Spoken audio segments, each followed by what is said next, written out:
छात्रों, जय महाराष्ट्र हिंदी शिक्षा चैनल में मैं मारुति माने आपका तहे दिल से स्वागत करता हूं। तो छात्रों, आज हम 10वीं कक्षा के चौथे पूरक पठन मन इस कविता का भावार्थ समझने की कोशिश करने वाले हैं। मन ये कविता के रचयिता है विकास परिहर, जो निवृत्त वायु सैनिक है। उसके साथ साथ मशहूर पत्रकार रहे हैं। रेडियो तथा नाट्य क्षेत्र से भी उनका जीवन जुड़ा हुआ है। इन सभी क्षेत्रों में उन्होंने बहुत बड़ा योगदान दिया है दोस्तों। तो उनकी ही रचना है मन। मन ये कविता की विधा है हाइकू। हाइकू ये जापानी विधा है। विश्व की सबसे छोटी कविता हाइकू मानी जाती है। इस हाइकू विधा का स्वीकार हमारे हिंदी साहित्य ने पिछले 50 सालों से शुरू किया है। तो इस विधा में सिद्धहस्त लेखन करने वाले है विकास जी परिहर। यह हाइकू कविता 3 पंक्तियों की होती है। पहली पंक्ति में 5 अक्षर, दूसरी पंक्ति में 7 अक्षर और अंतिम तीसरी पंक्ति में 5 अक्षर। कुल वर्ण अक्षर होते 17। ऐसे दिखाई देने में छोटी 3 पंक्तियों की और 17 वर्णों की यह हाइकू कविता होती है। इसमें बड़ा गहरा अर्थ छिपा हुआ होता है। जीवन की छोटी छोटी घटनाओं को कवि हाइकू के माध्यम से आपके सामने प्रस्तुत करता है। उसके साथ साथ उससे जुड़े बहुत से विचार स्पष्ट करने की कोशिश करता है। तो मन इस कविता का हम भावार्थ समझने की कोशिश करने वाले हैं। तो मन की पहला हाइकू है, घना अंधेरा चमकता प्रकाश और अधिक। तो छात्रों, पहली पंक्ति में घ ना अ धे रा, तो ये 5 अक्षर हुए। दूसरी पंक्ति में च म क ता प्र का श 7 अक्षर हुए। और अंतिम तीसरी पंक्ति में औ र अ धी क ऐसे 5 अक्षर हुए। कुल मिलकर 17 अक्षर हुए हैं। तो यह हाइकू कविता है। तो इस हाइकू का भावार्थ, पहले हाइकू का भावार्थ हम समझ लेंगे छात्रों। घना अंधेरा चमकता प्रकाश और अधिक। तो जीवन में कभी कभी ऐसी आपदाएं आती है, ऐसी घटनाएं घटित होती है, ऐसी दुविधा में मन उलझा हुआ होता है। सब तरफ निराशा ही निराशा हमें दिखाई देती है। ऐसी स्थिति में हमारे मन में घोर निराशा पैदा होती है, जैसे अंधेरा छाया हो। लेकिन इस आपत्ति का हल ढूंढने का प्रयास हमारा मस्तिष्क करता है। हम उसके बारे में सोचते हैं और एकाएक उस समस्या का समाधान हमें मिल जाता है। मानो जैसे घने अंधेरे में एकाएक प्रकाश दिखाई देता है। उस प्रकाश को देखकर हमारा मन पूरी उदासी छोड़ देता है और फिर से एक बार नए जीवन की शुरुआत करने की कोशिश करता है। तो इसलिए विकास जी परिहर इस हाइकू के माध्यम से ये बताते हैं कि जब भी जीवन में घोर निराशा आती है, लेकिन इस निराशा से कभी मायूस नहीं होना चाहिए, उसका हल ढूंढना चाहिए। जैसे कहते हैं डूबने वाले को तिनके का सहारा, वैसे ही हर विपदा से उससे पार करने का कोई ना कोई रास्ता हमें जरूर मिलता है। उदास नहीं होना चाहिए जीवन में। दूसरा हाइकू देखो, कवि विकास जी परिहर दूसरे हाइकू में क्या कहते हैं, करते जाओ पाने की मत सोचो जीवन सारा। करते जाओ, यहां जो भी जन्म लेता है, छोटी सी चींटी से लेकर विशालकाय हाथी तक बहुत से जीव यह जन्म लेते हैं, प्राणी जन्म लेते हैं, वो कुछ ना कुछ करते रहते हैं। हमेशा करता रहना चाहिए, पाने की सोचना नहीं चाहिए। जब पाने के बारे में हम सोचेंगे तो हमारा कर्म रुक सा जाता है, बाधा आती है कर्म करने में। इसलिए गीता में भगवान श्री कृष्ण जी भी कहते हैं, कर्मण्येवाधिकारस्य मा फलेषु कदाचन। यानी हमेशा जीवन में करते रहना चाहिए। करने से जीवन की पूर्णता आती है, जीवन में सफलता आती है। जब पाने के हम सोचते हैं तो हमारा किया कराया ऐसा ही विफल हो जाता है। इसलिए कभी कहते हैं, करते जाओ पाने की मत सोचो जीवन सारा।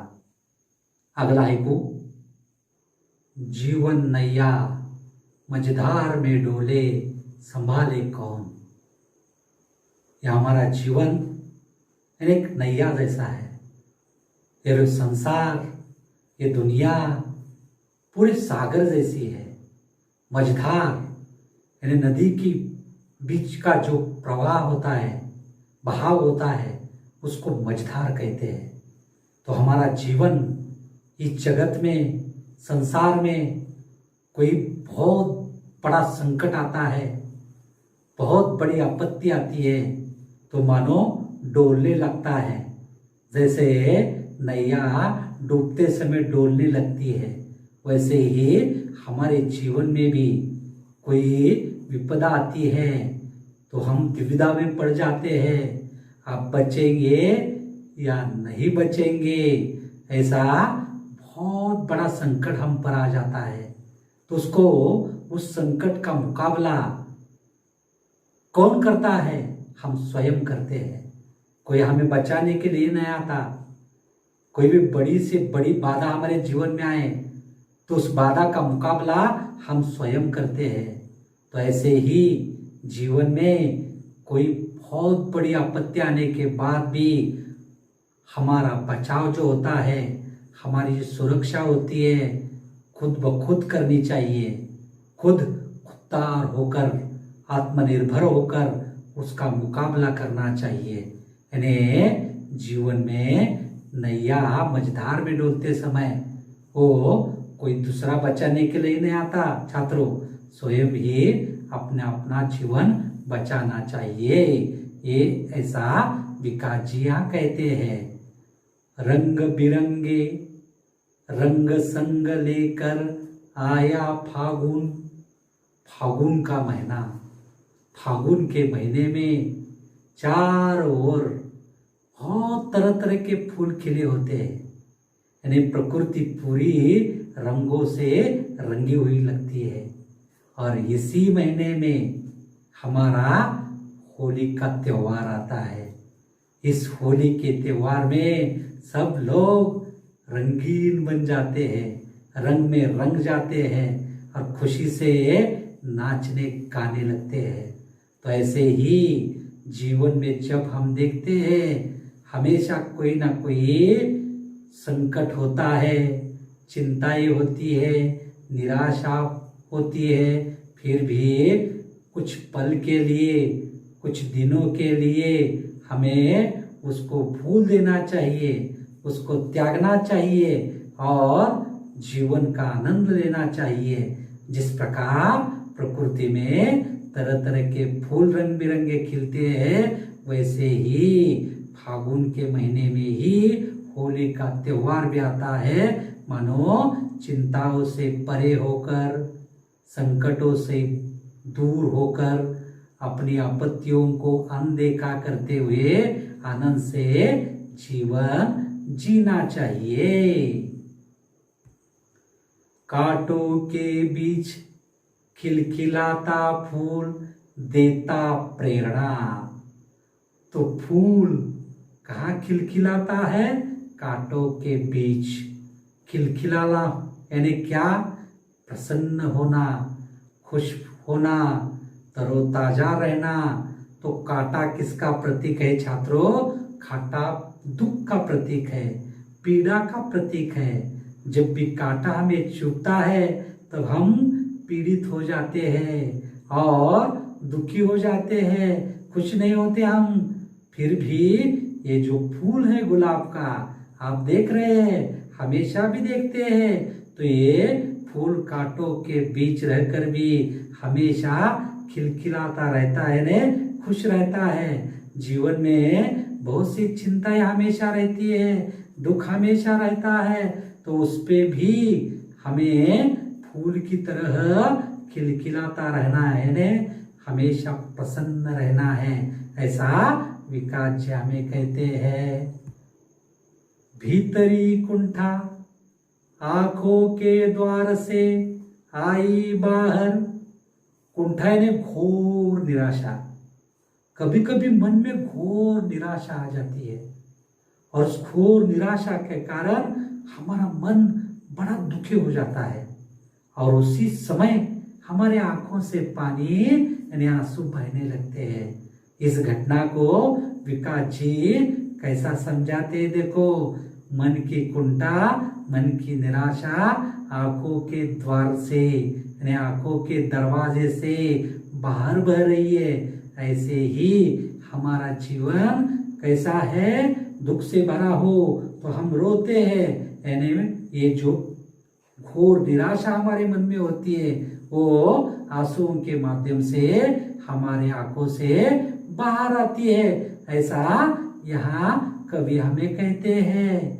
खारे जल से धुल गए विषाद मन पावन। तो खारा यानी नमकीन, विषाद यानी जो मन हमारा चाहता है, जो मन की कोई अभिलाषा हो, मन की कोई ख्वाहिश हो, वो अगर पूरी न हो जाए तो मन में विषाद छा जाता है। तो ऐसा मन में हमेशा हमारा मन जो चाहता है हमेशा वो नहीं हमें मिलता, तो न मिलने से मन में जो दुख होता है उसको विषाद कहते हैं। यानी मन विषाद से जब भर जाता है तब हम दुखी हो जाते हैं और रोने लगते हैं। मुझे ये चाहिए था, ये नहीं मिला, मुझे वो ऐसा चाहिए था, वैसा नहीं मिला, तो हम रोने लगते हैं।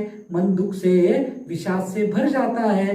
मानो रोने से आंखों से बहने वाला पानी नमकीन होता है, खारा होता है। जिस प्रकार मैले कपड़े हो उसको स्वच्छ पानी से हम जैसे पवित्र बनाते हैं, स्वच्छ करते हैं, पावन करते हैं, वैसे ही हमारा जो दिल है, हमारा जो मन है हमेशा पवित्र होता है। लेकिन कोई विषाद मन में छाता है तो अपवित्र हो जाता है वो। और जब हम रोते हैं, मानो आंखों से आंसू जब बाहर निकलते हैं, यानी मन की जो स्थिति है विषाद से भरी हुई वो नष्ट हो जाती है, फिर से मन हमारा पवित्र हो जाता है। ऐसा विकास जी इस हाइकू के माध्यम से कहते हैं। मृत्यु को जीना जीवन विष पीना है जिजीविषा। छात्रों, जिजीविषा यानी जीवन जीने की इच्छा, जिंदगी बसर करने की ख्वाहिश। तो ये जिजीविषा सभी के मन में होती है। बहुत सी प्राकृतिक आपदाएं आती है, बाढ़ आती है और बहुत बड़े बड़े तूफान आते हैं, बहुत बड़े बड़े संकट हमारे जीवन में आते हैं, लेकिन हम हमारा जीवन कभी नहीं त्यागते। हम फिर भी जिंदगी जीते रहते हैं। मानो जैसे अभी आपको दृश्य में दिखाई दे रहा है, बहुत बढ़िया बाढ़ आई है, उसमें पूरे गांव के गांव तहस नहस हो चुके हैं। घर की घर और पूरा जो भी घर का सामान हो, कोई परिवार के परिवार जो भी है, उनका बना बनाया घर भी बह गया है। फिर भी वो लोग जिंदगी बसर करने की इच्छा यानी जिजीविषा रखते हैं, अपना जीवन आगे जीते रहते हैं। हमेशा जिजीविषा जो है, जीने की इच्छा है, हमेशा मन में होती रहती है। कितनी भी बड़ी आपत्ति क्यों न हो, हमारी जिजीविषा हमेशा ऐसी ही किसी भी मुकाबले का सामना करते समय करते रहती है, लेकिन जीने की इच्छा कभी नष्ट नहीं होती। ऐसा यहाँ कभी हमें कहते हैं। मन की पीड़ा छाई बन बादल, बरसी आंखें, बरसी यानी बरसना, आंखें बरसी। तो कैसी बरसी? बरसात में हम देखते हैं दिनों में छात्रों, जब बड़े बड़े बादल, काले काले घने घने बादल जब आसमान में छा जाते हैं, तब जब पूरे बादल छा जाते हैं, तभी आसमान से बारिश बरसने लगती है। ऐसे ही हमारे मन में जब कोई पीड़ा, बहुत घोर दुख मन में पैदा होता है, और जब हम पीड़ा से भर जाते हैं तो हम रोने लगते हैं। यानी मन की पीड़ा जो है वो बादल, दुख के बादल जैसी होती है। यानी आंसू जो है वो बरसते हैं। कब बरसते हैं? मन में बड़ा दुख होने के बाद हम रोते हैं। यानी रोने के पीछे तो जो पीड़ा होती है उसका परिचायक ये बरसने वाली आंखें हमें देती है। तो चलती साथ साथ पटरिया रेल की, फिर भी मौन। ये रेल की पटरियां बहुत बार आपने देखी होगी छात्रों, दूर दूर तक जाती है, अनंत काल तक जाती है, आगे आगे साथ साथ रहती है, लेकिन एक दूसरे से कभी चिपकती नहीं, यानी एक दूसरे से बात तक नहीं करती। तो इस घटना के, इस दृश्य के माध्यम से विकास जी परिहर क्या कहते हैं? ऐसे ही जीवन में बहुत से लोग हमारे समीप आते हैं, हम उनके साथ साथ रहते हैं, लेकिन मन की बात किसी एक दूसरे को, गिने चुने साथी को, गिने चुने सहेली को ही हम कहते हैं। यानी सभी के सामने हम मुखातिब नहीं होते। तो ऐसे ही मानो जैसी रेल की पटरियां अनंत समय तक, अनंत काल तक साथ साथ रहती है, लेकिन किसी से एक दूसरे से मिलती नहीं, यानी मौन रहती हो, ऐसा विकास जी को यहाँ लगता है। सितारे छिपे बादलों की ओट में, सुना आकाश। छात्रों, आसमान में बहुत से सितारे होते हैं, तो जब भी आसमान में बादल आते हैं तो बादलों के पीछे, बादलों की ओट में सितारे छिप जाते हैं, और सितारे यानी आसमान की शोभा होती है, आसमान का श्रृंगार होते हैं सितारे। तो इन सितारों को कौन ढकता है?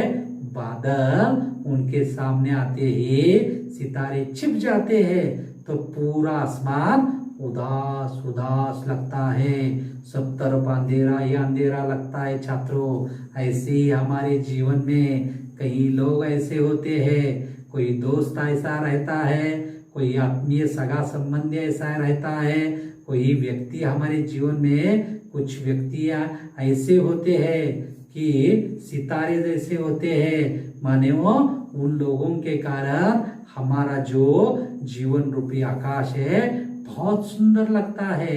लेकिन कभी कभार क्या हो जाता है, वे हमसे विमुख हो जाते हैं, हमें छोड़ जाते हैं।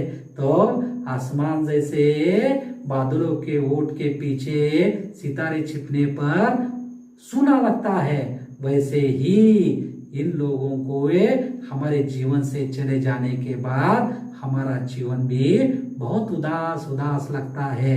यानी अच्छे अच्छे लोग हमारे जीवन में जो होते हैं वो सितारे जैसे होते हैं। ऐसे विकास जी परिहर हमें कहते हैं, तुमने दिए जिन गीतों को स्वर हुए अमर, तो बहुत सी रचनाओं को हम सुनते हैं, पढ़ते हैं। जो कवि होते हैं, जो गीतकार होते हैं, वो अपने साहित्य के माध्यम से पूरे विश्व को जगाने का काम करते हैं, निरसता को सरसता में बदलने का काम करते हैं। तो ऐसे ही जो साहित्यिक होते हैं, जो कवि होते हैं, वो शब्दों के माध्यम से, अपने सुरों के माध्यम से हमेशा अमर रहते हैं। इसलिए मराठी में कहते हैं, कविताओं को संतों की अभंग कहते हैं, वो कभी भंग नहीं होते। ऐसे ही अच्छे अच्छे जो कवि होते हैं, अच्छे अच्छे जो गीतकार होते हैं, उनके गीत, उनकी कविताएं, उनके महाकाव्य, उनकी रचनाएं अमर हो जाती है। यानी अपने शब्दों को, अपनी रचनाओं के माध्यम से ये कवि रचयिते हमेशा अमर रहते हो। ऐसे विकास जी परियर इन सुरों को, गीतों को पढ़कर कहते हैं, सागर में भी रहकर मछली प्यासी ही रही। तो सागर बहुत बार आपने देखा होगा छात्रों, सागर में क्या होता है, चारों ओर पानी ही पानी होता है, लेकिन इस सागर में रहने वाली मछली जो होती है वो प्यासी रहती है, क्योंकि सागर में पानी, तो प्यास किससे बुझती है छात्रों, पानी से। लेकिन सागर का पानी कैसा होता है, खारा होता है, नमकीन होता है, वो पी नहीं सकती। तो ऐसे ही जीवन में इस घटना के माध्यम से विकास जी क्या कहते हैं, ऐसे ही इस संसार में, जगत में, दुनिया में ऐसे बहुत से लोग होते हैं। वो दिखाई देने के लिए धनवान होते हैं, दिखाई देने के लिए बड़े होते हैं, लेकिन उनके मन में मानवता के लिए, औरों के लिए कोई प्यार नहीं होता, कोई अपनापन नहीं होता, किसी पर वो दयार्द्र दृष्टि से देखते नहीं, किसी पर एहसान नहीं करते, किसी के काम नहीं आते। मानो वो सागर में रहकर भी वे प्यासे ही रहते हैं। किसी के काम आने के बाद, किसी को मदद करने के बाद, किसी पर अपनी जान न्यौछावर करने के बाद जो आनंद मिलता है, यानी वो जो आनंद उनको नहीं मिलता। मानो वे सागर में जिस प्रकार मछली प्यासी रहती है, वैसे ही ऐसे लोग, किसी के काम न आने वाले लोग दिखाई देने में धनवान होते हैं, लेकिन उनके दिलों में, उनके दिमाग में दया, प्रेम, मानवता न हो, तो मानो वो प्यासी मछली की तरह ही अपनी जीवन को ऐसे ही प्यासे रखते हैं और उनका जीवन प्यासा ही प्यासा रह जाता है। यानी हमेशा लोगों के काम आना चाहिए, ये दया दिखानी चाहिए, ये विकास जी परियर कहते हैं यहाँ। तो चलो छात्रों, इस प्रकार हमारा चौथा पूरक पठन पाठ मन विकास परियर द्वारा रचित हाइकू विधा की ये कविता समाप्त होती है। तो छात्रों, इस पाठ में तरह तरह की घटनाओं को एक एक हाइकू के माध्यम से कवि विकास जी ने पिरोया है। तो एक एक हाइकू एक एक घटना को आपके सामने पेश करता है और उसके पीछे जो भी संदेश है, जो भी अर्थ है, तो हमें ढूंढना है। तो आज हमने भावार्थ में उसका अर्थ ढूंढने की पूरी तरह से कोशिश की है। तो आप भी अच्छी तरह से इस पाठ को पाठ्य पुस्तक में पढ़िए, एक एक हाइकू को अच्छी तरह से लगन से पढ़िए, उसका अर्थ, उसमें छिपा हुआ अर्थ खुद ब खुद समझने की कोशिश करो और इस प्रकार इस हाइकू विधा का आप आनंद लीजिए। तो यहाँ पर हमारा ये पाठ समाप्त होता है। तो फिर मिलेंगे अगले पाठ में। धन्यवाद।